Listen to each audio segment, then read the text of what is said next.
Hello, everybody.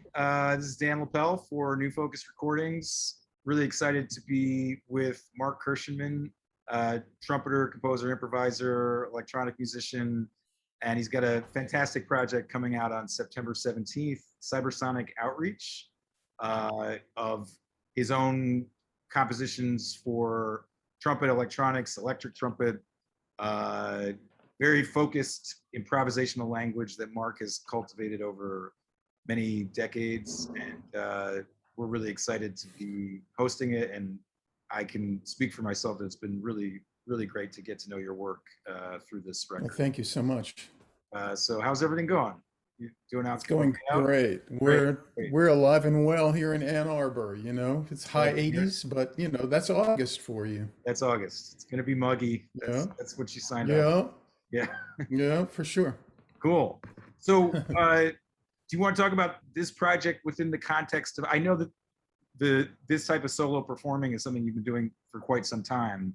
Uh, Yes, that's it, right. I'm sure it's evolved and sort of morphed in different ways as you tweak the approach. You want to sort of give us a sense of where this album lands in a larger trajectory of this kind of work for you? Yeah, for sure. I started, I started playing trumpet in fifth grade, and I started um, kind of electrifying it, if you will, post high school.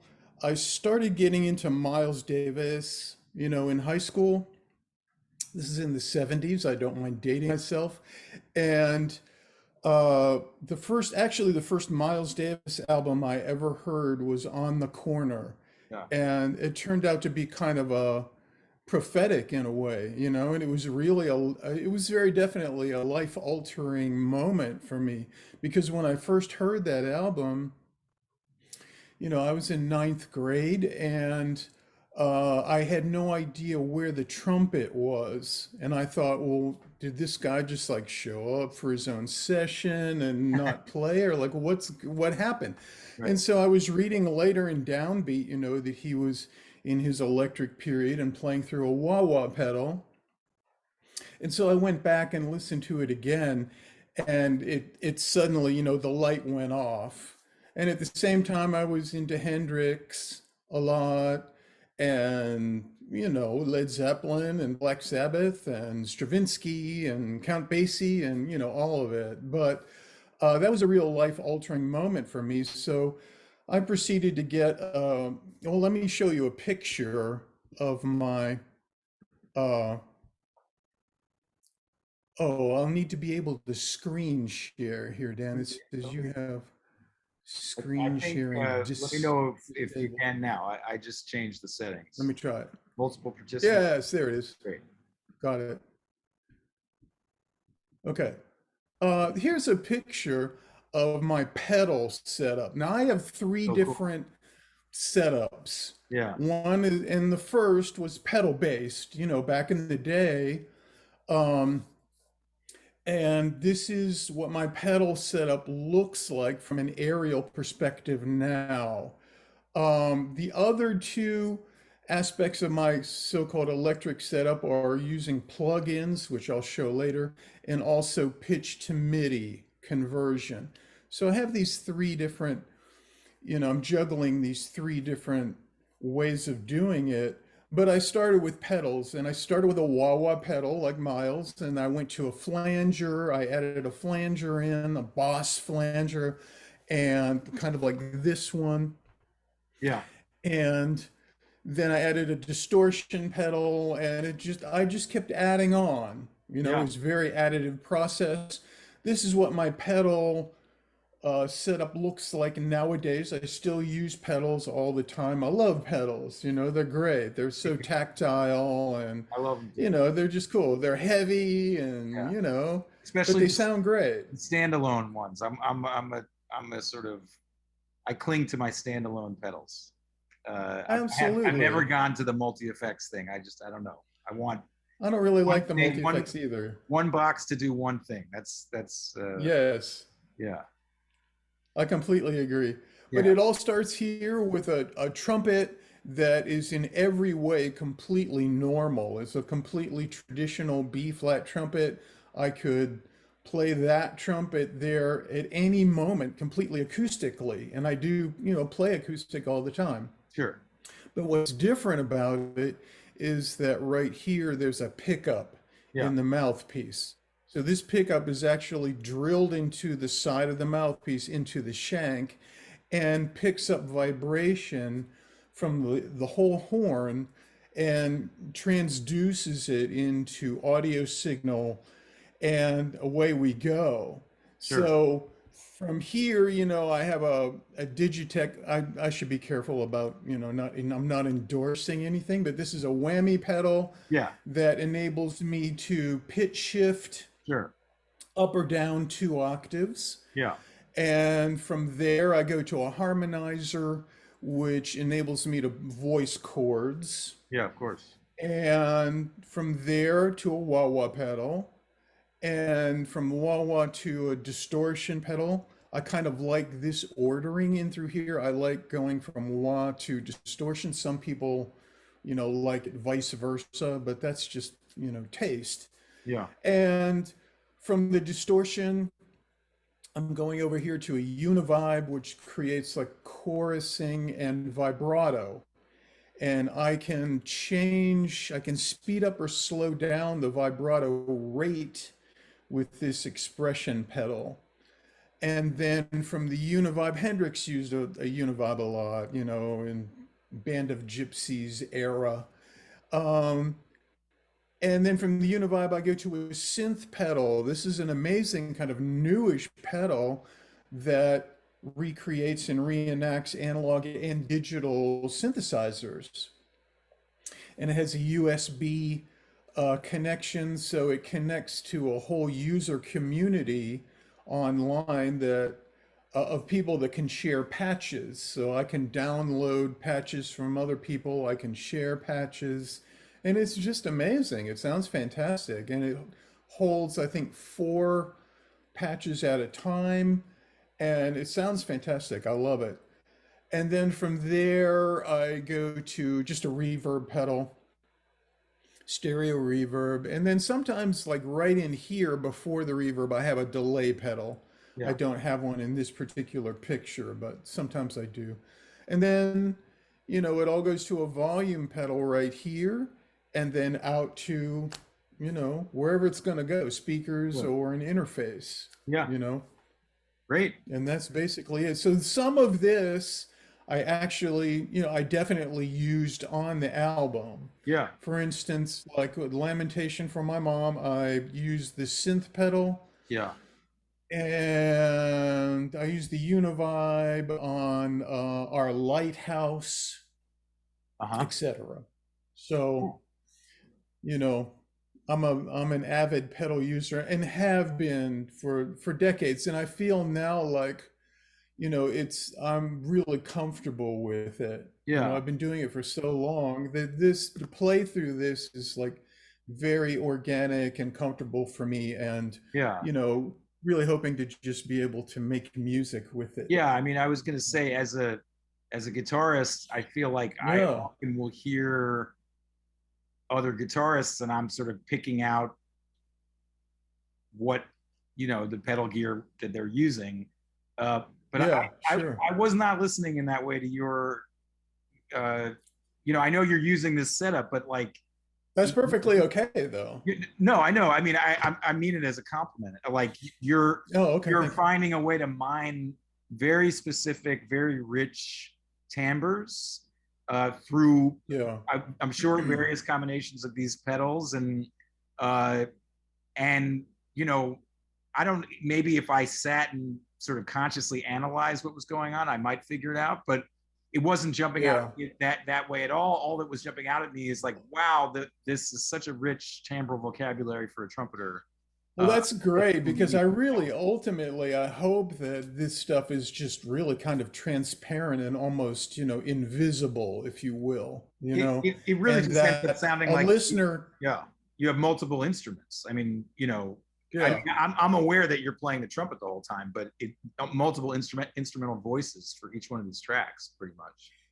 Well, I'm really hoping to, as I mentioned to you, I'm hoping to really expand upon the role of the trumpet. Yeah. The Yeah. trumpet has its own very defined roles, Sure. and I love them. Yeah. Yeah. That's what Yeah. brought me to the instrument in the first place, and I still use that vocabulary all the time. But, I think the composer part of my brain has always been interested in kind of expanding upon the role Yeah. of the instrument. Yeah. Well, it's very compelling. Um, so, I mean, we had talked a little bit. Do you want to actually demo some of this stuff uh, Yeah, sure. I in can real time? demo. Here's a quick, let me pull this up. This is what my current or what a current setup looks like in Ableton Live. Now let me check real quick to make sure I have this routed correctly. Okay, I have it going to Zoom. Okay, so in addition to pedals, I use plugins. Now I'm entering the kind of plugin Sure. world here. Yeah. And I use Ableton Live. Uh, I love Ableton Live. I think it's a just fantastic digital audio workstation. There are other great ones too, like Logic, I think is equally great. But I really like the Ableton interface. And so what I do with plugins is, for instance, here's an audio channel that I can record into in Ableton. If I have it record enabled down here, now I can play into it. Hmm. And I've loaded these plugins into this channel. So let me just play a little bit for you. Here's with nothing at all. I hope you can hear this. Let me know.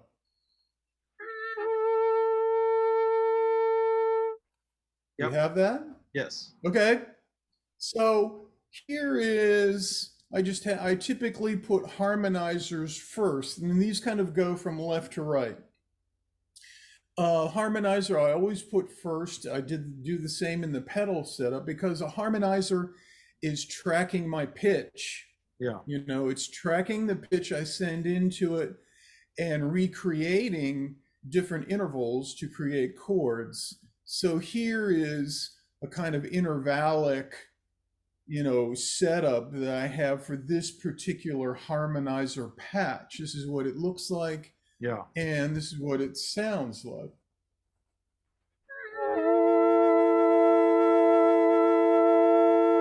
Can you hear that, the harmonizer? Yeah. Of course. Totally. Okay, good. And so there now I've really started to enter the realm of guitar players and especially keyboardists, Sure. and it's something that I have, just so much fun with. It's just Yeah. endless. And I can create, endless chord voicings for the harmonizer and put like a different chord voicing here and here and here. Yeah. And I have some Ableton setups with as many as, 20 different channels. That's great. Each one's slightly different with a slightly different, harmonizer voicing. Yeah. So there's the harmonizer. Now, what I'll show you here is just a simple phase shifter. I won't really get into phase shifting because it's kind of might be a long explanation. But phasing, I'm sure as a guitarist, creates a kind of sort of swooshing Yeah. sort of sound. It works really nicely with the chords.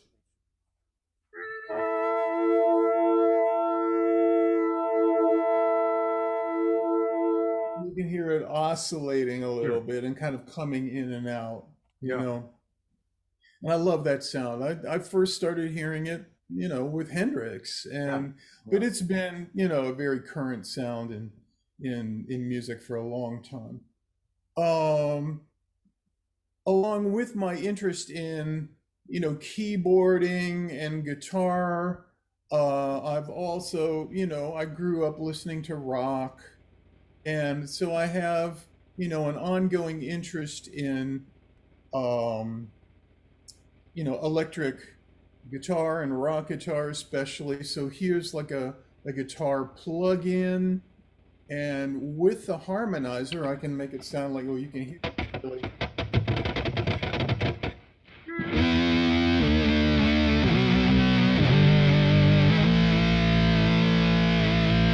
That's great. so I can Very cool. bring, it's kind of over the top, Not but for I can me. bring, different shades of metal into the equation, Yeah, sure. Sure. Yeah, it's a lot of fun. Totally. So Totally. there's that.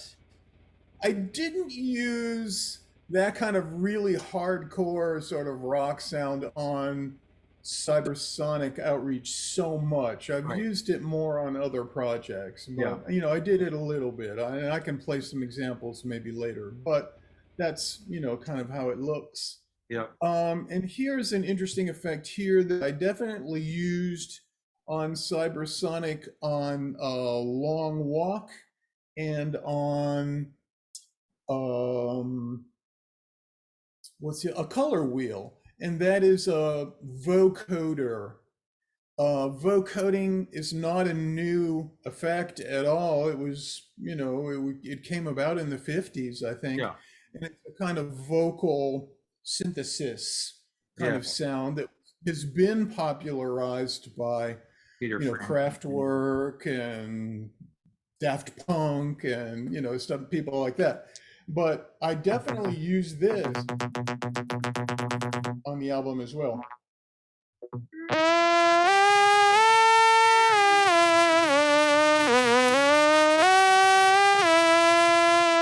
Sorry, that's a little bit Ah, loud, but no, that's great. but That's the sort of it's very almost like kind a of double, synthesis. almost like the double reed type of sound. Yes, yes, Uh, right. Yeah, it gets I that was very wondering how you reedy, got that. It's twangy.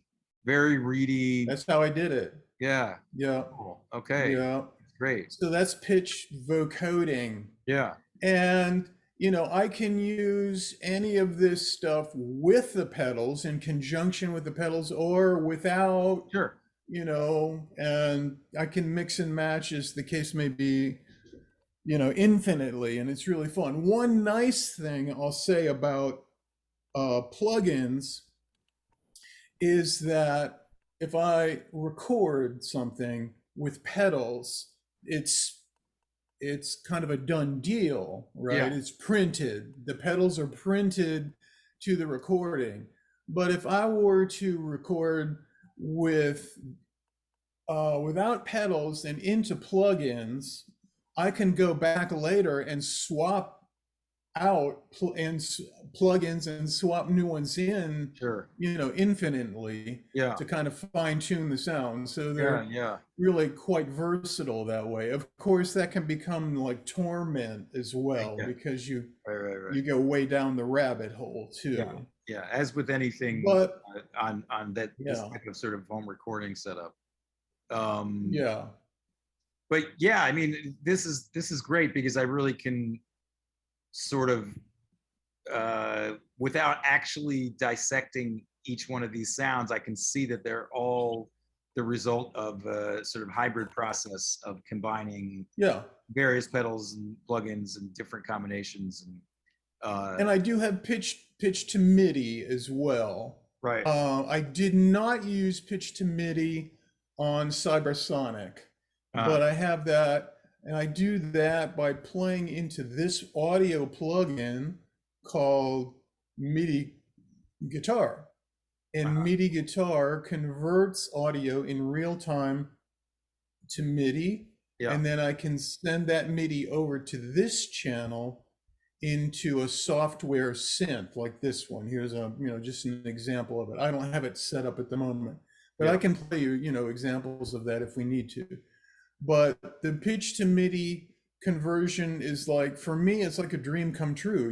I mean, it was when it first came out, it was hardware based back in the 1990, and it was very jittery and didn't work very well. And now it's quite viable.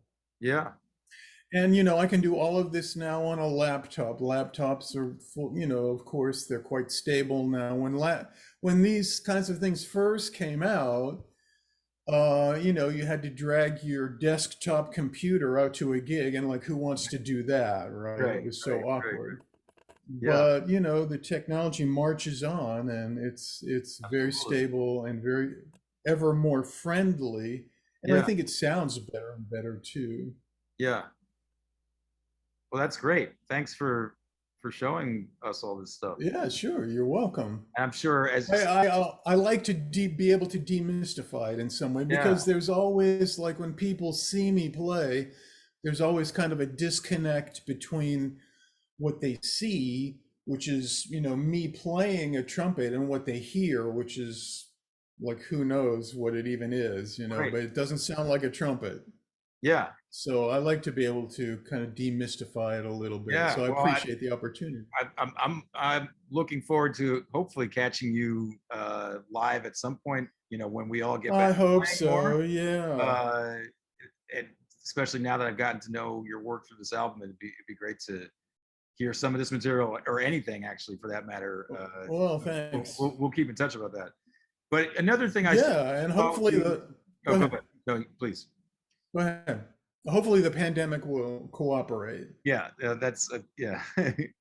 um, Another thing I thought maybe we could talk briefly about before we listen to some excerpts off the album uh, Yeah. is just your approach to improvising on this record in general, which I hope I'm not sort of mischaracterizing, but I find it to be very disciplined, like extremely focused, and Mhm. to my ears, sort of drawing elements from a few different type of improvisatory traditions to Yeah.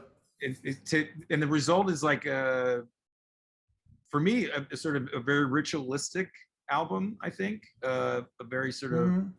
you're really excavating the sound world, but also the pitch world of each piece, patiently exploring it through a sort of series of registers.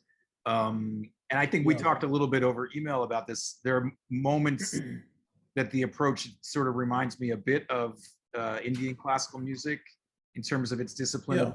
of sort of introducing new pitch material, introducing new Yeah. registers, really exploring approaches and embellishments. And um, I'm just curious about. I mean, I don't know your other work as much, so I don't know if this is something that's Yeah. unique to this album or if this is sort of something that's like a larger thing you've cultivated. Or I'm just curious to hear you talk about it a little Well, I think that's part of an ongoing process, I think, and a lot of that has to do with getting older, you know. And I think one thing I'm noticing about myself as I get older, playing a brass instrument, is is the very physical nature of it. And um, I I appreciate the fact that you've observed that, because I think I've been really thinking a lot about um, understanding what not to play, and understanding, coming to some kind of musical understanding of what to play and what not to play. And this is, I would say, a lesson, an ongoing lesson from one of my undisputed biggest heroes and influences. And I wouldn't even be here without his influence and his teachings to me. And that's Miles Davis. I've studied his and transcribed his work for decades, since high school. And I've always been completely submerged in it since the first day I heard On the Corner. bit. And one of the lessons that I'm still learning and reminding myself of from Miles is, that less is more, and that there can be great musicality in the silences and in the space. And and his way of playing, sometimes it could be very economical and very concise, Yeah, and you know i've i mean I've transcribed and tried to internalize and absorb his lessons along those lines for many decades now, and it's something I take quite seriously. But you're right too that I have been over the last, oh, I don't know, 6 years or so, I've been transcribing Hindustani and Carnatic uh, music, especially the flutist Hari Prasad Chauresia. I'm probably mispronouncing that, but I've been transcribing his work a lot just to kind of come to that. And again, it's very focused, raga based, and I learn a lot about from him about how he kind of very patiently and very calmly starts to excavate, as you observe, kind of pitch material and melodic material. And I think some of that for me also comes from Ornette Coleman. I've studied Ornette Coleman's work for so long and transcribed it, and he's another, I think, of the great melodicists, you know. And I think I can say, like, for many years, melodic playing was really difficult for me. My background is, I guess, as an improviser, is primarily in jazz, and I always found that, the great melodic players like Miles Davis and Stan Getz and Ornette Coleman, that way of playing is very difficult, for me and for most of us. And I felt like I've had like kind of a transformation maybe in the last 6 or so years where I feel like I'm finally starting to get to a place where I think maybe I'm coming upon, like, actually valid melodic improvisations, that are starting to become more fully formed, you know? So I think putting all of those things in a pot and stirring it up, and that's kind of what we've got on this record, Yeah. But certainly some of it is kind of coming to an understanding of the physical nature of the trumpet, and that I'm not getting any younger, and that I need to think about, I can't actually play as long, as high, and as loud as I used to when I was 21, Yeah. So, okay. Right. So, all right, then I have to deal with that Right. and run with the lessons of Miles Davis and, like, figure out, chisel away at the sculpture, like I like the idea of, sculpting sometimes can be thought of as like maybe there's a block of granite, solid granite in front of you, and you chisel away at it, you take away Yeah. in order to find the shape or the figure. And I Yeah. think that by taking away, I've been able to get closer to, melodic playing, Ah, great. Well, that's a if great. that makes Yeah, sense. absolutely makes total sense. I mean, I feel like the combination of these cultivated sort of instrumental voices that we get from track to track, the sort of environment that the electronics create, and what you're talking about in terms of these very uh, patient, focused melodic explorations just make it a sort of Yeah. a very sort of captivating space that draws the listener in to some Well, degree. thank you. Yes, very Well, intense. one thing I preach to my students in improvisation at the University of Michigan is to don't play what you don't have to play. Right. Play what you have to play, in other words, Sure. Yeah. And, I guess I have to practice what I preach then too, right? Yeah. So Right. I have to stand behind my words. But I've also been, I have a kind of double life too as a composer. Yeah. All of my degrees are in composition. And um, I've been equally informed by the 20th century avant-garde, and before. I mean, I grew up, I've been immersed in Bach and Beethoven and etc. and Handel forever, but into the 20th century with Stravinsky and the whole oh my gosh, the Chicago AACM and Sun Ra and uh, Varese and Xenakis and all of that. But I've been very influenced by like 50s era, like music concrete, and the music coming from Stockhausen and the WDR studios in Cologne and music concrete in France and et cetera, and Morton Sabatnik, Stockhausen, all of those people have had a real, got to me at a young age. I was fortunate. I really became immersed in that stuff at a young age, maybe, I don't know, 12 or 13. I started really getting into that stuff, and it really it's carried with me all these years. So I think some of the sound worlds coming from the electronic parts on the album are coming from those Yeah, various influences as well. sure, sure. Well, should we? And let me show you something real quick here on a screen share because I'll show you how I made the accompaniment parts. So there's the trumpet stuff, right, that I showed you, but I made the uh, accompaniment parts in this plugin called Fundamental. Mhm. And what Fundamental is a kind of digital recreation of the oscillators in the WDR, the Westdeutsche Rundfunk radio station studios in Cologne in the 1950s. And it's just kind of incredible to me. And so I use this software. Tell me if you can hear this. Can you hear this? Yeah.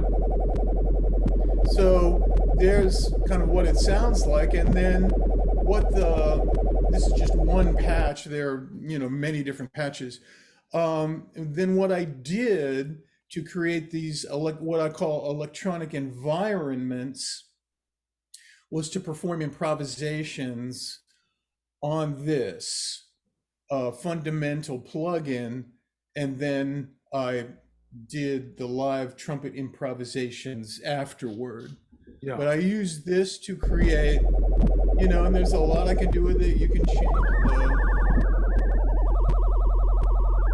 the pitches. There are 8 oscillators up here along the top, and I can change them in various ways. Here's like a panning. I can pan them from left to right here. I can, there are various ways of manipulating them. There are different scales I can put them through. Like I used Turkish, what they call a Turkish scale. I just kind of like the sound of it. I have no idea how this really relates to Turkish music or scales, but and from there I just kind of perform these improvisations, using this plugin. On And then just the put the electronic, trumpet to it. on just the electronic parts. Right, on just the Right. electronic parts. Which is great, and why, and another thing that I really liked about the record is that the electronic environments are not static. They're really they're active, and often in subtle ways, but just the sort of, and then sometimes in not so subtle ways, but just the movement that's happening behind this, in this environment that the protagonist, like the live trumpet, is inhabiting, I think really gives shape. Yeah. It's cool. Well, great. Yeah, they're just improvisations. That's me improvising, kind of like I just did. Right. One of my favorite Miles albums is Aura. Are you Oh, I love Aura. Oh, yeah, man. it's just such an I amazing love record. Aura. And there were Oh. moments on your record that sort of conjured some spots on Aura for me.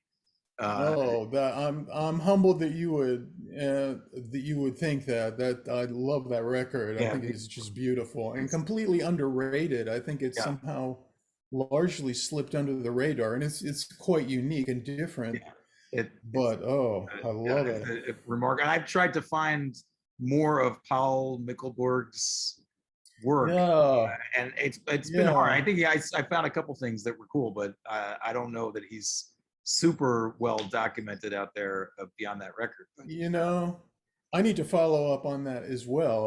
yeah, Yeah, I yeah, think his composing on there is just beautiful. remarkable. And Yeah, reminds me of Miles Davis's earlier collaborations with Gil Evans. Bill I think it Evans, was just kind of an electronic update an of, extension of that. Yeah, definitely, sketches of Spain or, Porgy and Bess, definitely. sort of, Yeah, kind of, you yeah. know.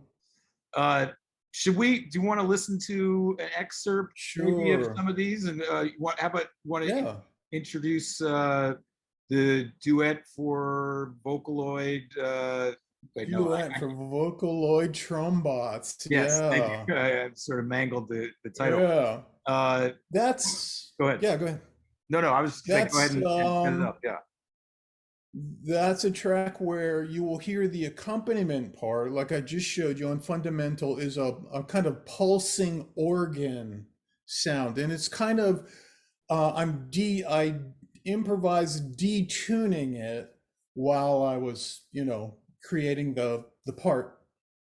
So it's kind of more or less static around a chord and pitches, but it's also morphing ever so slightly via detuning, and it's pulsing. Um, Not unlike Steve Reich's Four Organs or something like that, which is a piece I just absolutely love. And then from there, the two trumpet parts, I think, are vocoder parts. One is where I shifted what's referred to as the formants. Let me show you that really quickly. You can shift the formants, they're called. Here's the patch. If I go over here to the formant, this kind of brightens it and kind of raises the timbre. It brightens the timbre, and if I pull the formants down like this, it kind of darkens the timbre. All Now, the sort of knee-jerk comparison would be that the two voices on this track, one sounds like a male voice and one Yeah. sounds like, kind of female, for lack of a better description. I mean, no offense Yeah. to Right. anyone with that. But that was just me simply with two different vocoder patches with the formants Yeah. manipulated or adjusted in that way. Cool. And just me trying to advocate for less is more, and to play focused melodic ideas. Low Yeah. voice for a little while, high voice answers, back and forth. And then towards the end, I put them together. Yeah. Yeah. But Great. Well, let's listen yeah, to a bit of this okay, duet for great. Vocaloid Trombots.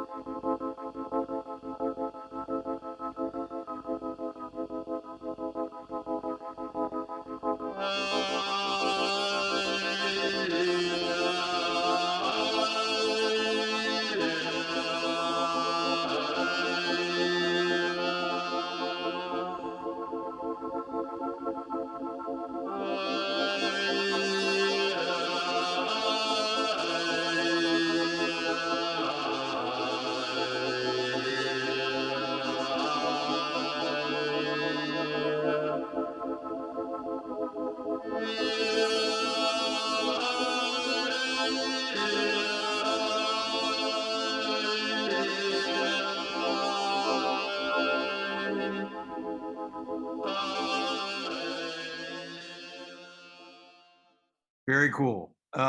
Well, let's take a listen to some more material. The track All Color right. Wheel. I thought of this one almost like the tuba mirum Yes. movement of the work. You want to set this one up a little bit for? Yeah, sure. Uh, well, for one thing, the accompaniment part, made in Fundamental, is, as you described to me in an email, these kind of abrasive bell sounds that I discovered. And I found them, as much as I had a lot of trouble controlling them. They were very kind of unruly. And I tried using different electronic plugins, compressors, and limiters to get them to behave a little bit more consistently, and it just wouldn't do it. So I said, okay, I'm going to let it, I'm just going to let it speak to me. It's trying to speak to me. So you'll notice over the length of this track that these bell sounds kind of fluctuate. They get quite loud. They quiet down, and that's just kind of the nature of the particular patch that I put together in Fundamental, and it just insisted on being that way, so I let it. But they are kind of abrasive bell sounds. And then the trumpet is a combination of, it starts with very low pitch shifting. The tuba mirum is pitch shifted down 2 octaves. I'm actually Yeah. playing in like a normal trumpet Yeah. register, and it's pitch shifted down into tuba range. And then I gradually, over the course of the piece, I just keep bringing the register up and up. It Yeah. just keeps rising like a ramp. And eventually I get into harmonizing with some chords more towards the end. And this one, I definitely made use of the vocoder. You'll hear that kind of glitchy, weird kind of vocal synthesis sound on the trumpet that's coming from the vocoder, like I demonstrated earlier. Yeah. And that's kind of it. Now, this track I think is somewhat of an outlier. It's a little bit wilder, I think, and more gnarly in some instances than some of the other tracks. Yeah. Great. Let's take a listen to a bit of Color Wheel. Yeah, sure.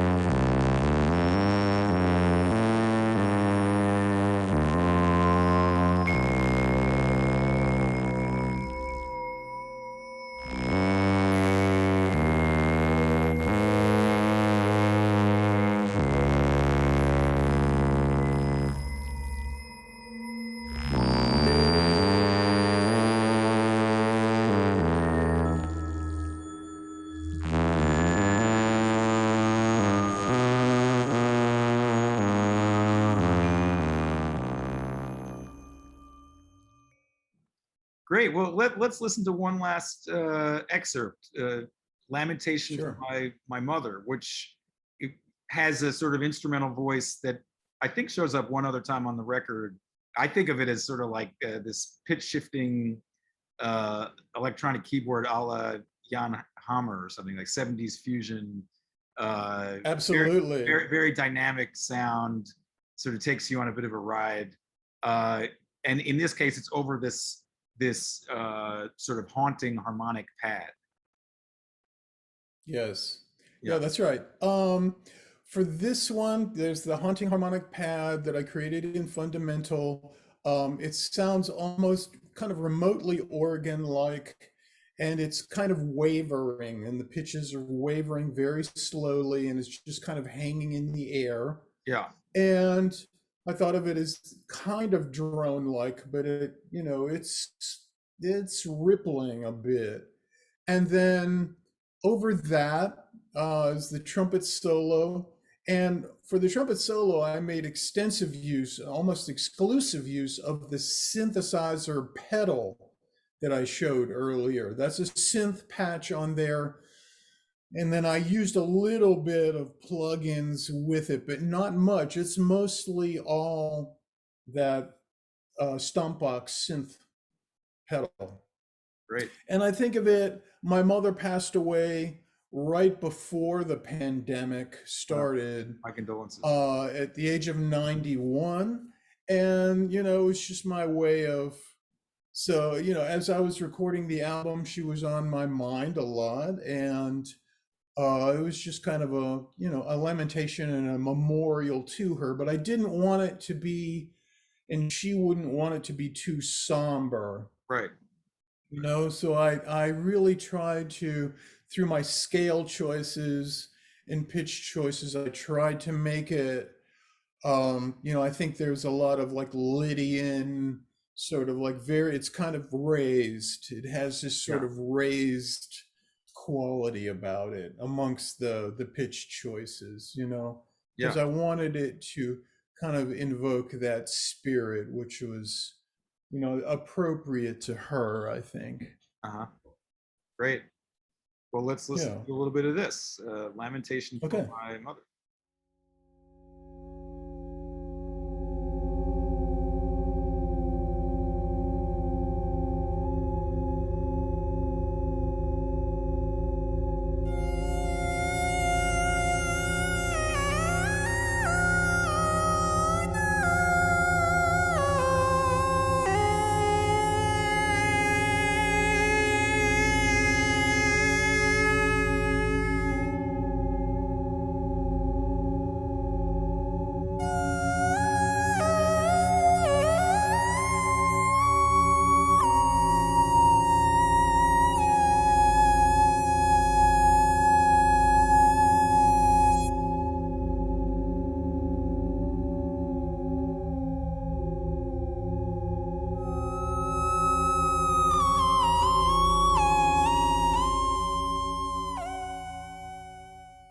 Wonderful. Well, Mark, it's been really great. Thanks so much. Fun to talk. Great Well, to thank get you, Dan. more background on your process. Your gear and your sort of your hybrid instrument and this whole project. Oh, you're Before I quite welcome. I forget, appreciate the opportunity. oh yeah. Before I forget, I want to mention some key players here. The whole album Yeah. was actually you produced, engineered, and mixed it yourself at home during the pandemic. Yes, I did. Uh, Yeah, right here at home. yeah, yeah. Uh, and it was mastered by Margaret Luthar at Welcome to 1979 in Nashville. Artwork That's was right. by Ken Kozora. Right. A friend of mine here in Ann Arbor. Oh, great. Yeah. And comes out on September 17th, Panoramic That's 22. right. And you can find it all the places you would expect to find music these days. And definitely encourage That's everybody right. to listen. It's really wonderful music and a great project all around. Well, thank you so much, Dan. And I'd like to say thanks to you and your label and to Neil. What's Neil's last name? I forget. Neil Becker, Um, yeah, co-label manager. yes, I'd really like to thank the two of you for, for the work, the hard work and the real heavy lifting that you're doing, in bringing this, for all of your artists, bringing this creative music, to the world. I think, I speak on behalf of everyone when we say thanks, and we really appreciate the work that you're doing. Well, it's our pleasure, and it's an honor to host albums like this one. And Well, thank you. so, yeah, to everybody out there in YouTube land, check it out. It's a wonderful record, Cybersonic Outreach, Mark Kirschenmann, and we'll see everybody soon. Thanks so much. Take care. Thanks, Dan.